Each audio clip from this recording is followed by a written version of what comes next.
In the late 1970s, anti-nuclear activists occupied nuclear plant sites across the country. They climbed over fences, they cut through barriers, and they refused to move.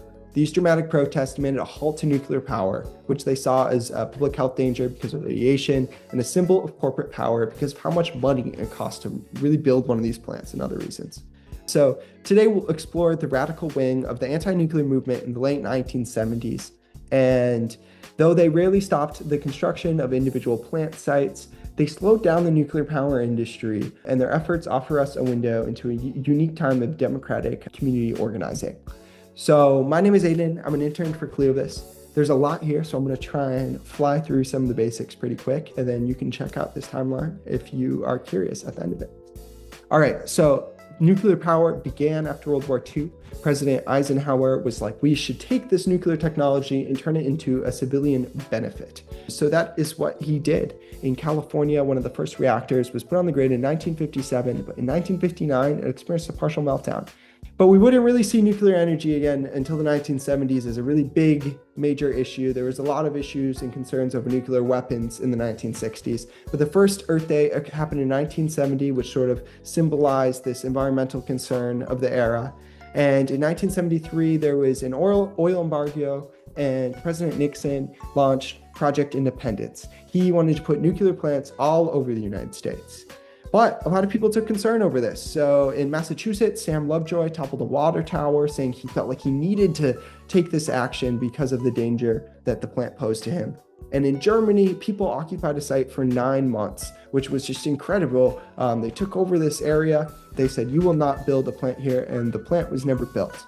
So this became the model for the United States, and the Clamshell Alliance had a protest at the Seabrook nuclear site that brought out thousands of people to try and occupy this site. But the state of New Hampshire ended up arresting over 1,400 of them.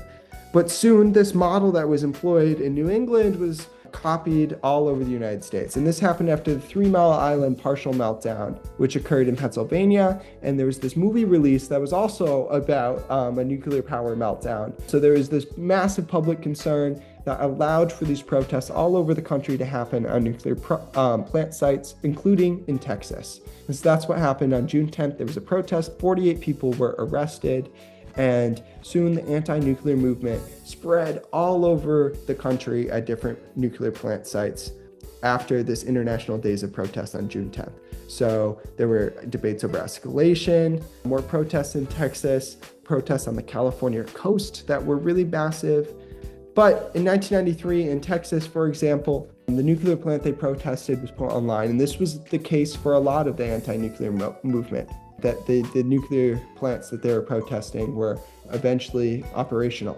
But as a lot of historians and other social movement scholars argue, the anti-nuclear movement was successful in one sense because we saw this massive decline in the nuclear power industry after 1979. In fact, one person pointed out that except for 2 cases, since he's written this, there were no new applications for a construction permit for a nuclear plant since 1979. So this was a super warp speed look at this anti-nuclear power movement that spread across the United States and world. If you're curious to learn more, please check out this timeline. And thank you so much.